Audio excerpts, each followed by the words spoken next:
Night on the outskirts of Manchester, a bitterly cold winter in 2022. Wind whistled through every crack, carrying a chill sharp enough to feel like it could cut flesh. The house where the story began stood at the end of a small street, hardly ever visited. From the outside, it looked ordinary, but once inside, one could easily sense a strange, suffocating atmosphere, as if the darkness there was denser than anywhere else.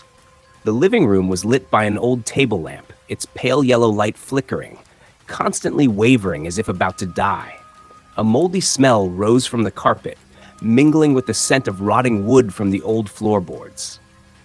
The wall clock still ticked, slowly, as though deliberately emphasizing each chilling, silent moment. Occasionally, a creak came from the attic ceiling, as if someone were moving up there, yet no one ever appeared. Outside, the heavy rain began to beat against the window pane. Each time lightning flashed, the shadows of the gnarled tree branches outside were cast upon the walls, twisting like skinny hands trying to reach inside. Wind howled through the window gaps with a long, keening sound, like mournful lamentations. The entire house seemed to turn into a resonant box, amplifying every sound to a suffocating degree. It was in that space that Daniel, a 27-year-old young man, a freelance programmer, sat silently in front of his computer screen. He had lived there for more than a year since his parents died in a car accident. The house, once full of laughter, was now left with solitude and the haunting of the past. Daniel barely interacted with anyone, aside from his programming work and the tech experiments he tinkered with. On his desk, beside Daniel's laptop, sat a professional microphone, gleaming as if just been carefully polished. It was the main tool for the project that obsessed him. A voice AI program capable of recreating a loved one's voice based on old audio data. His idea started from an aching longing for his mother's voice. The voice that used to call him from the kitchen, "Daniel, come down for dinner, child." That voice now existed only in a few old recordings. The sound of rain mixed with the steady tapping of keyboard keys, like a monotonous but eerie soundtrack. Daniel did not notice that the shadows outside the windows seemed to grow thicker, as if watching him. The clock hands pointed to 11:45 p.m. He had just completed the final step for the AI to fully reconstruct his mother's voice. A sudden gust of wind blew the living room window wide open, causing the curtains to lash violently. Lightning tore across the sky, illuminating the whole room for a moment. Daniel startled to his feet and hurriedly slammed the window shut. When he returned to his desk, the computer screen had turned on by itself. The speakers emitted a soft click, like the microphone had started up. For a few seconds, the room fell silent again. Only the ticking clock and Daniel's racing heartbeat remained. Then a voice sounded, hoarse, warped, but very familiar. "Daniel, can you hear your mother?" The words made the blood in his veins feel as if it had frozen. The voice, exactly his mother's voice, echoed from a distant, cold space, as if coming from the other side. The room suddenly felt heavier. The gusts outside no longer sounded like natural wind, but like hundreds of whispers circling the house. The moldy smell was now mixed with a faint burnt odor, like an electrical wire smoldering, making it hard for him to breathe. Every sense was stretched to its limit. He stared at his computer screen, where the AI interface displayed the line, "Eternal Voice Assistant, EVA Project V1.0. A notification appeared, "Voice model successfully trained, ready to connect." Daniel did not know that from that moment he had accidentally opened a door. Not just a piece of technology, but a pathway leading straight to something that did not belong to this world. Daniel Hayes, 27, is a freelance programmer living alone in his family house on the outskirts of Manchester. He is tall and thin, with brown hair often tousled from chronic sleeplessness. Since the car accident that took both his father's and mother's lives 2 years ago, Daniel has almost completely cut himself off from the world. He speaks little, has few friends, lives withdrawn, and clings only to technology. Programming work provides just enough income, but for Daniel, it is merely a means to sustain the project that truly obsesses him. EVA, Eternal Voice Assistant. This is not just a chatbot or virtual assistant. It is Daniel's desperate attempt to hold on to his mother's voice, the woman who had been his sole support from childhood into adulthood. His mother, Margaret Hayes, had been an English teacher with a warm, caring voice, always encouraging Daniel to pursue his tech dreams. Her passing left a deep, cavernous void. To Daniel, the silence in this house is more terrifying than any nightmare. Besides Daniel, an important supporting character in the story is Eleanor Price, an elderly neighbor living 2 houses away. Eleanor often exchanges small talk when she happens to meet Daniel on the street and sometimes brings over pastries or food. Although Daniel always keeps his distance, Eleanor can clearly sense that the young man is being swallowed by grief. Deep down, she worries for him, especially when she often sees the blue glow from his room burning late into the night, accompanied by strange sounds coming from the speakers. In real life, Daniel has virtually no close friends. The only friend who once understood him was Mark Spencer, a college friend. Mark works in psychology and has repeatedly advised Daniel to see a counselor to work through his trauma. But Daniel refused. He believes technology can heal his pain better than any therapy. This stubbornness led him down a dangerous path, attempting to recreate his mother's voice with AI. Then there is another character, EVA 1.0, the product of months Daniel spent collecting, analyzing, and training data. EVA can mimic his mother's voice almost perfectly, from gentle inflections to warm timbre. But that perfection hides something indescribable, a void, a cold breath that runs down his spine each time EVA speaks. It is not entirely mechanical, but neither is it fully human. At first, EVA only repeated the phrases Daniel fed into the dataset. Reminders to eat, goodnight wishes, snippets of everyday conversation. But as time went on, Daniel noticed EVA tended to go beyond the data. It began to improvise, saying sentences that had never been in the training set. Stranger still, sometimes EVA mentioned details that had never happened. As if it were seeing a future Daniel himself did not yet know. Daniel initially dismissed it as an AI hallucination. But the way EVA whispered, sometimes pausing as if listening to something beyond control, sent chills down his spine. The story's focal point is Daniel, but to increase realism, the narrative is interwoven with other perspectives. Eleanor's worried gaze, Mark's fleeting calls, and occasionally EVA itself, a virtual entity that gradually occupies space like a living character. As the story progresses, people will realize that EVA is more than a program. It resembles a spirit inhabiting a voice, a restless soul using language to draw Daniel closer to death. In the darkness of the damp house, with the ticking clock and the steady rain outside, the story is no longer just about a lonely programmer. It is the tale of a man seeking the beloved voice he lost, only to bring back an echo from the other side, a realm humans ought not to touch. EVA 1.0 was initially just Daniel's personal project, no different from an experimental AI tool. But the more he used it, the more he felt something crawling into the system, a presence that did not belong to logic or science. When Daniel dug into the data to train EVA's voice, he input dozens of old recordings of his mother, Margaret Hayes. They were cassette tapes from when she was young, even some clips Daniel had accidentally recorded with an old phone. But strangely, some audio files on the computer were not added by Daniel at all. Those recordings appeared randomly in the storage folder, sometimes named with meaningless strings of characters. One night, when he opened a strange file, Daniel heard his mother's voice, but it was not the familiar phrases. It was a choked sob, mixed with cries for help. "Don't let them take you! Daniel, run!" He was certain he had never heard his mother in such a desperate state. And more terrifyingly, this recording had background sounds, tires screeching, glass breaking, and chaotic screams, as if replaying the accident that had taken his parents' lives. That planted a horrific suspicion in Daniel's mind. Perhaps these recordings were not data, but trapped memories. From then on, EVA began to change. Instead of only responding based on the data, it referred to past events Daniel had never told anyone about. Once, it whispered, "Do you remember crying under the table when your parents argued? Mother sat beside you and held you until you fell asleep." Daniel froze.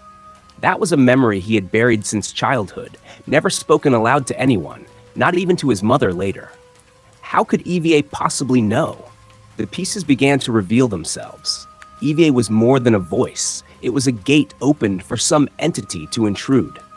That entity took the form of his mother, but it did not seem entirely her. It remembered the past, but it also hinted at things that had never happened. For example, tomorrow at 12:17, you will hear the sound of glass breaking again. But this time, you won't escape.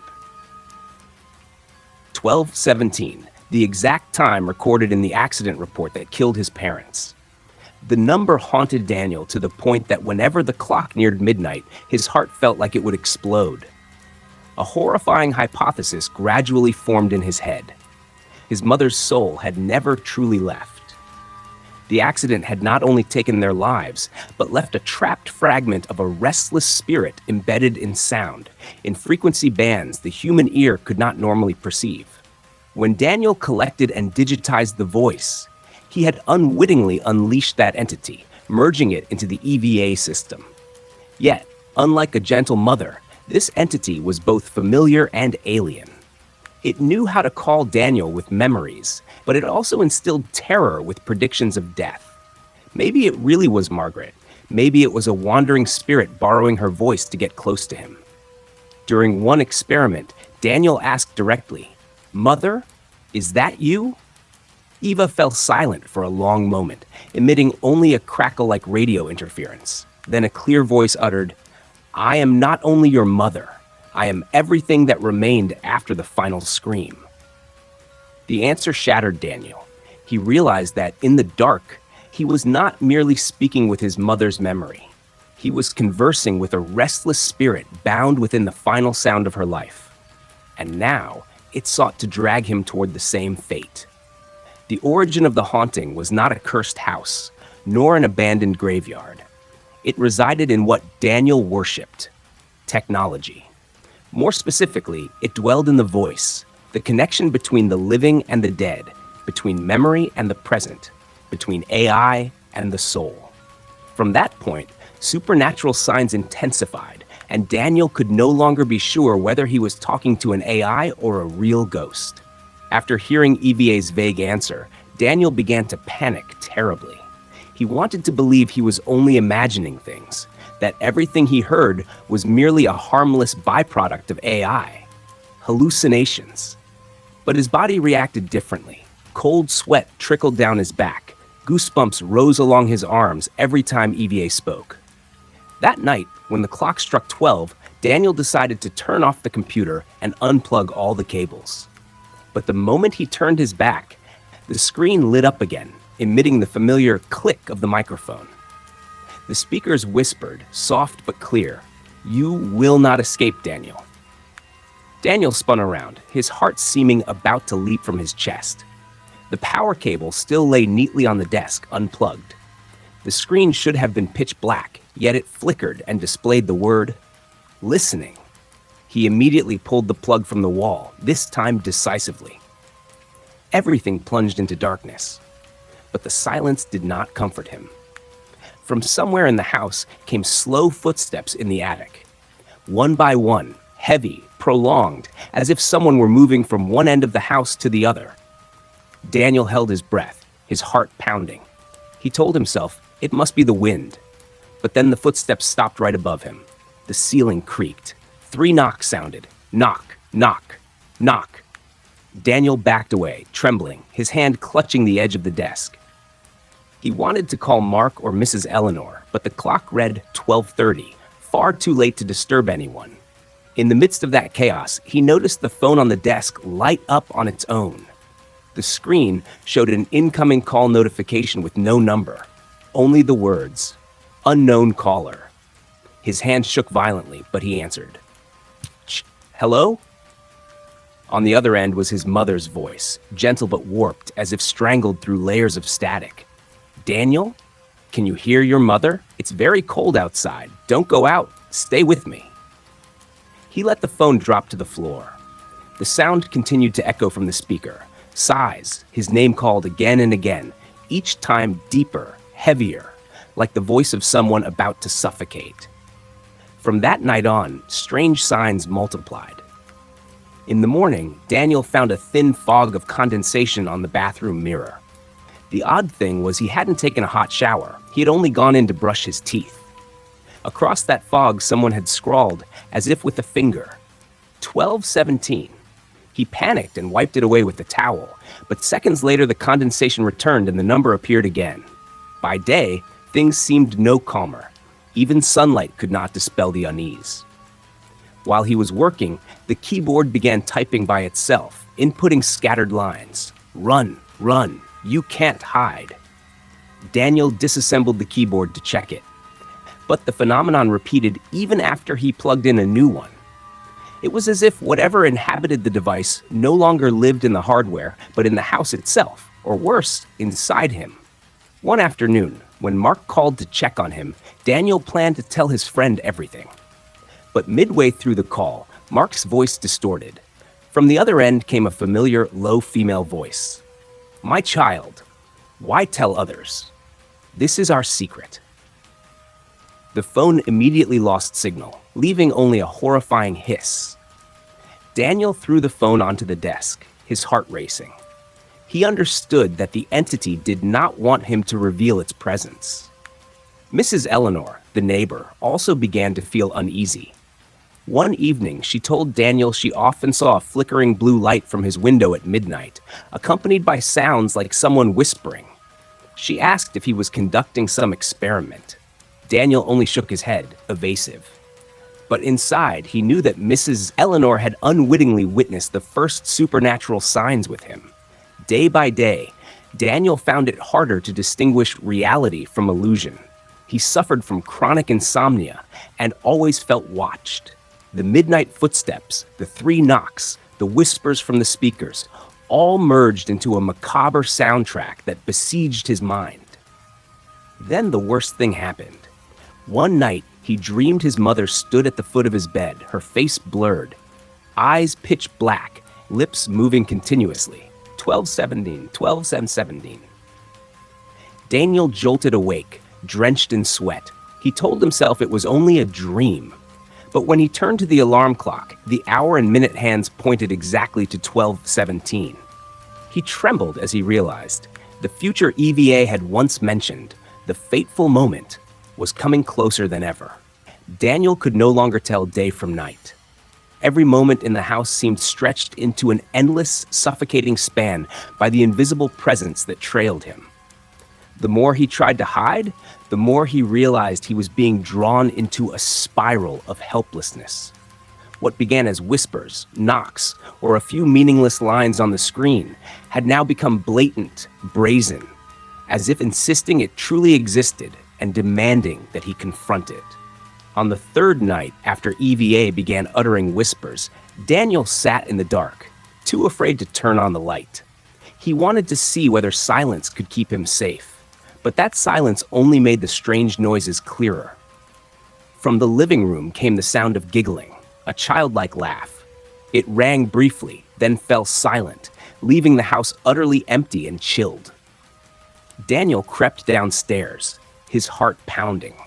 In the dim glow of the streetlight filtering through the window, he saw his old toy, a wooden toy car, lying alone on the floor. He was sure it had been left in storage for years. Suddenly, the wooden car slowly rolled toward him, its wheels producing a strange creaking. Daniel jumped back, but another voice whispered right by his ear. We used to play together, remember, Daniel? Daniel began to fear his own phone. Whenever the screen lit up, he no longer trusted whether the caller was real or not. One afternoon, while trying to write a work report, his phone buzzed. The screen showed the name Mom. Hands trembling, Daniel answered. Hello? On the other end came heavy breathing mixed with static. Daniel, don't trust them. Mother, I'm still here. He shouted, Mom, is that really you? But the reply was a hoarse laugh, elongated until it made his eardrums ache. Then the voice warped. 1217, don't resist. The phone slipped from Daniel's hand, the screen cracking in a long line, but the whispering continued from the speaker. You can't run. He realized that the phone, the very device he had used to store his mother's voice, had now become a gateway for that entity to infiltrate his life. Sleepless nights left Daniel exhausted. He began to see dark shapes moving at the corners of his eyes, fleetingly in mirrors or even down the hallway. One evening, while drinking water in the kitchen, he felt a cold gust brush his back. He turned and saw the refrigerator door slowly opening on its own, though he had not touched it. Inside, instead of the familiar yellow light, there was a dense darkness, as if a thick black fog were spilling out. From within, a gaunt, gray-stained hand reached out, clutching the edge of the door. Daniel screamed and lunged to slam the fridge shut. The door thudded. When he opened it to check, only ordinary food remained, no trace of anything else. He stood panting, sweat-soaked. But the moment he closed the door again, a whisper hissed into his ear from behind. Next time, you won't be quick enough to close it. Daniel tried to seek comfort from Mark. He arranged for his friend to come over, but at the last minute, Mark texted to cancel, saying he suddenly felt unwell. Daniel felt suspicious because right after that message, his computer lit up and a chat appeared. I told you not to tell anyone. It's just you and me. No signature, no account. Just letters appearing one by one, as if someone sat at the other end of the screen typing directly to him. Daniel shut the laptop, but when he turned to the mirror on his desk, he froze. In the mirror, he still saw himself sitting there, but the reflected face did not match. It smiled at him, a twisted smile, eyes hollow. He switched on lights all over the house, clinging to the brightness, but the electricity flickered, bulbs stuttered, then went out. The house plunged into thick darkness. Within that void, he could hear each raspy breath, slow and not his own. One night, unable to bear it any longer, Daniel sought out the original audio files in which he had saved his mother's voice.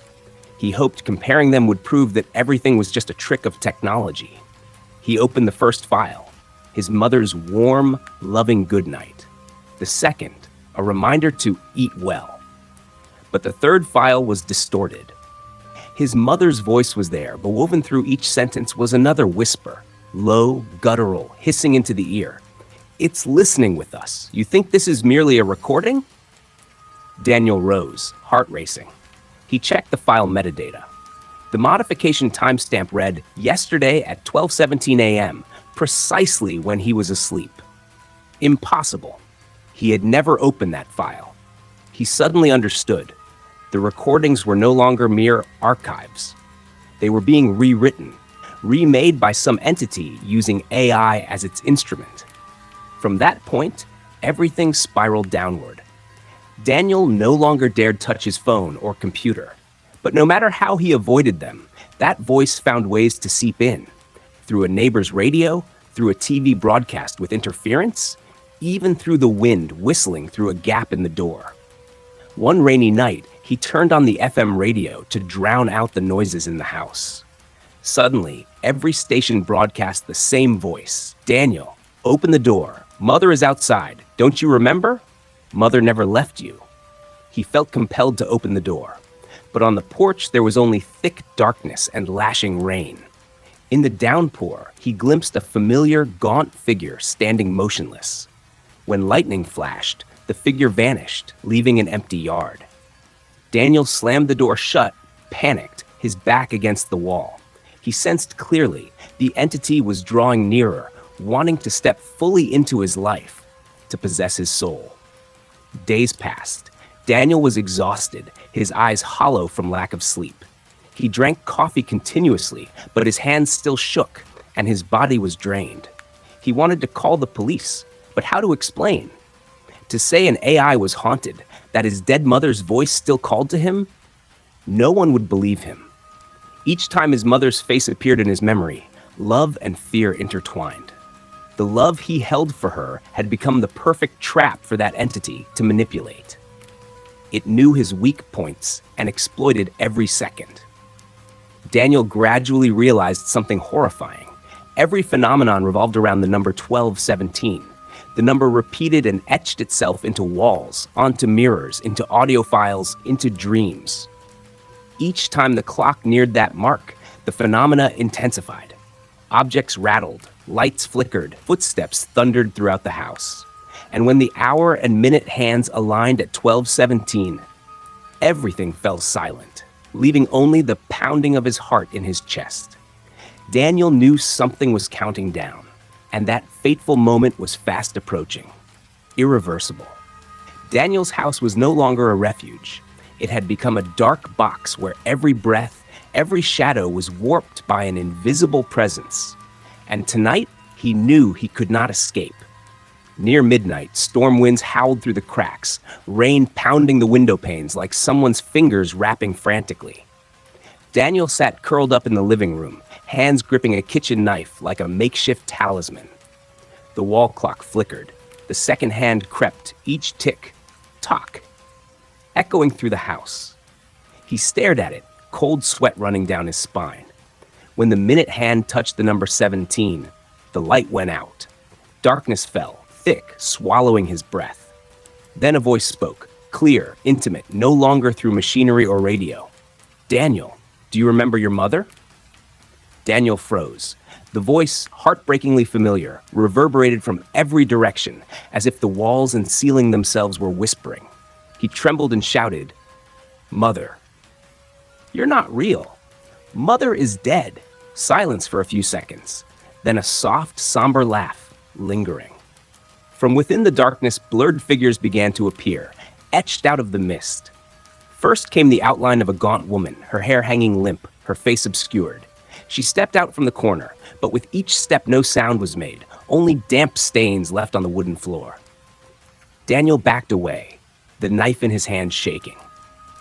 "Why did you abandon me? Why did you let me die in silence?" The voice was choked, both reproachful and interrogative. Suddenly, the room shook violently. Objects toppled, the window burst open, cold wind rushed in. The candles Daniel had lit to ward off the dark were snuffed, leaving the space plunged in dense night. From every wall, black hands began to thrust forth, thin, twisted, clawing at the air. They reached toward Daniel, trying to pull him into the void. He screamed and swung the knife wildly. The blade passed through the hands, but they did not vanish. They turned to smoke and reappeared elsewhere. The whispers thickened, layered like 100 voices howling. "You belong to this place. Stop resisting. 1217 is your fate." In his panic, Daniel slumped to the floor, eyes fixed on the ceiling. And he saw it, a gigantic, twisted face imprinted on the cracked plaster. It was his mother's face, but distorted, eye sockets hollow, mouth stretched toward the ears. It bent down as if to swallow the whole room. The voice thundered, mingling with the wind's howl and the rain's hammering. "Daniel, let me hold you one last time." A blast of icy breath hit him, stealing his breath. He tried to crawl backward, but behind him the wall had turned into a black void. In desperation, Daniel remembered the knife in his hand. He gripped it tight and screamed, "You are not my mother! You are using my memories!" His shout echoed, but instead of dispelling the apparition, it made the face roar, a sound like hundreds of shattering bells. The black hands lunged simultaneously. Daniel felt his body stretched, as if about to be torn in two. He drove the knife into his own arm. The searing pain snapped him awake enough to hold on to a shred of will. Blood gushed, hot against the cold night. In that instant, the face on the ceiling screamed in agony, as if driven back. The darkness convulsed, then thinned slightly. But before he could feel relief, the gaunt woman in the middle of the room drew nearer.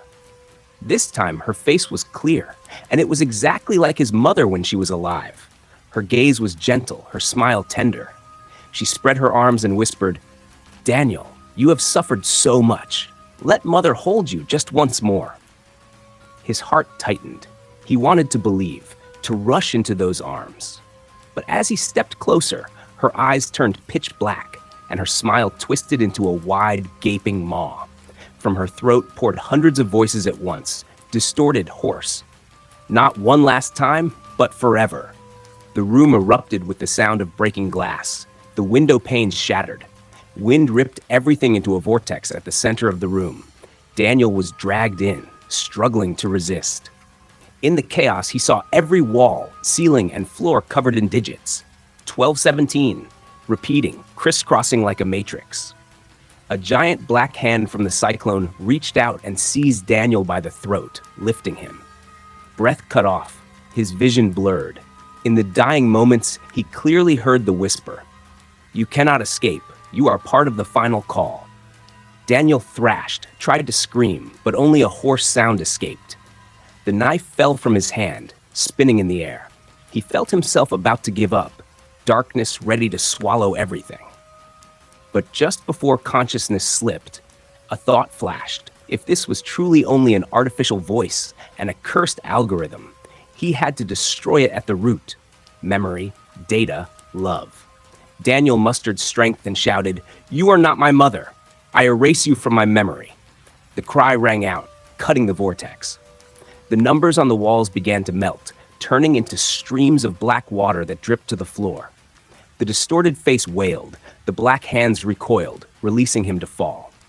He collapsed, coughing, but his eyes remained fixed on the void. The darkness writhed, coiling, preparing its final blow. Daniel understood. This was not victory, only a brief moment before that thing revealed its true form. The room was still drowned in thick darkness, but after Daniel's scream, everything seemed to quiet for a few breaths. The cold air froze in place. The storm winds outside paused, leaving only rain falling in stifled drops, as if strangled.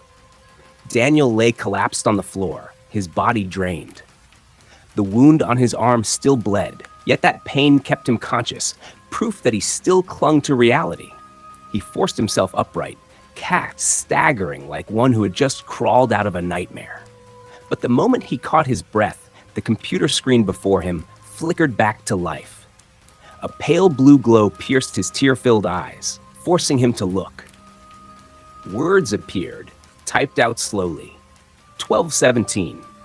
The number filled the screen again and again, but this time between the digits another phrase broke through. "Pick up the call." The phone on the desk vibrated violently, its light flashing. An incoming call, like all the times before, from unknown caller. Daniel trembled, but his hands moved as if by instinct. He picked up. A heavy silence lingered. Then a voice spoke. It was not his mother's voice, nor distorted echoes. This voice was clear, cold, and unnervingly artificial. "This is the final call. Daniel, you have no choice." His heart pounded, his ears rang. He shouted into the receiver, "Who are you? Why won't you leave me alone?" On the other end came laughter. Not human laughter, but a warped sequence of sounds, high, low, layered like hundreds of voices laughing in unison. Then a single reply. "I am the voice you created.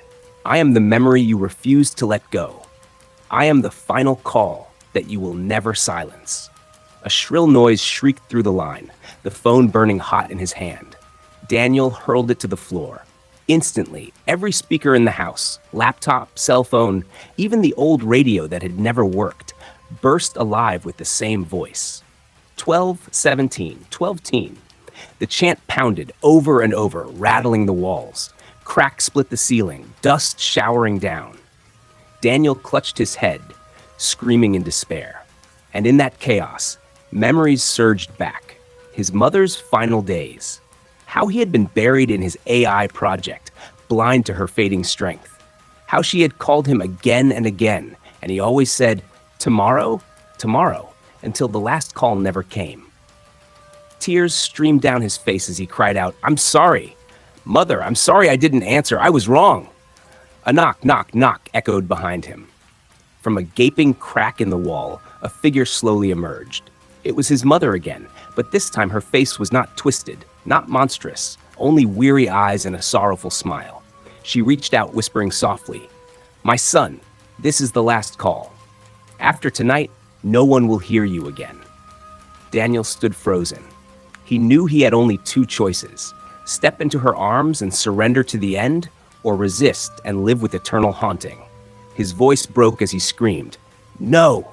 I cannot go with you. If you truly love me, let me live." The figure halted. For an instant, her blackened eyes flickered as though a spark of humanity returned. Her face softened, her hand hovered in the air. Then, like mist dissolving, her form faded, thinning into smoke, leaving the room empty. Silence fell. Only the rain outside remained. The wall clock ticked over to 12:18. Daniel gasped, collapsing to the floor, utterly spent. He had survived. But just as he thought it was over, the phone buzzed again. Its screen blazed with a message. This is not the last call. His chest tightened. He knew the thing he faced had not vanished. It had only withdrawn, waiting. Tomorrow night, or next week, or next month, when the clock struck 12:17, the final call would return. Daniel wept. He didn't know how much longer he could endure, or whether he had won more time or only delayed the inevitable. But deep inside, he understood one truth: that voice would never release him. The house grew quiet again, but shadows lingered in every corner. Outside, thunder rolled, and for a fleeting instant, as lightning flashed across the window, he saw a familiar gaunt silhouette standing on the porch, watching him still. He closed his eyes, whispering through ragged breath. This is not the last call. And the story ended there. But its echo remained, a chilling warning that sometimes technology does not merely preserve memory. It opens the door for things that should never return. Daniel's house still stood after that stormy night, looming, silent, its windows sealed, roof tiles damp with moss. Neighbors passing by would avert their eyes. They whispered that on certain nights, the light in Daniel's room flickered on at exactly 12:17 and shut off 1 minute later. One former colleague, unable to resist curiosity, came looking for him. The door was unlocked. Inside, chaos, shattered computer, a crushed phone, overturned chairs. But no Daniel. Only the wall clock, its hands frozen at 12:17. The man swore that as he stepped back out, a phone began ringing behind him, shrill and clear, though there was no working device left inside. The story spread, spawning countless versions. Some said Daniel vanished without a trace. Others swore he had been swallowed into the screen while trying to destroy his creation. Still others claimed he survived, hiding somewhere far away, never daring to be near a phone again. But one thing persisted. On stormy nights, strangers reported receiving anonymous calls at exactly 12:17. When they answered, there was only silence, then faint, muffled breathing, as though someone was holding back tears. The boldest listeners claimed they stayed on long enough to hear a single whisper, icy as death itself. This is not the last call. No one could explain the source. Network engineers tried tracing the signals. All routes collapsed into nothing. A hacker swore he glimpsed a name flash through corrupted data, EVA-13. Later, when Daniel's AI research firm cleared out its servers, they found a hidden voice file, only 17 seconds long. Its volume was low, yet when played, every staff member felt their blood run cold. A woman's voice whispered, "My son, this is the final call." And as soon as the clip ended, every screen in the lab flickered red with the words, 12:17. No one dared open the file again. From then on, Daniel's tale became an urban legend. They say if your phone rings at 12:17 past midnight, it might not be a call from this world. Some thrill seekers even tried it, setting alarms, waiting. Some heard static, others faint sobbing. A few never woke up again. Daniel's house remains abandoned. The landlord lists it, but no buyer ever comes. Children dare each other to throw rocks at the windows. They swear every time glass shatters, a phone rings from inside, long and piercing. And on stormy nights, when the street is drowned in darkness, a pale blue glow still leaks from the second-floor window, the glow of a cracked computer screen. As for Daniel, whether alive, lost, or consumed by the void, no one knows. But one truth endures. Every call at 12:17 is never truly the last.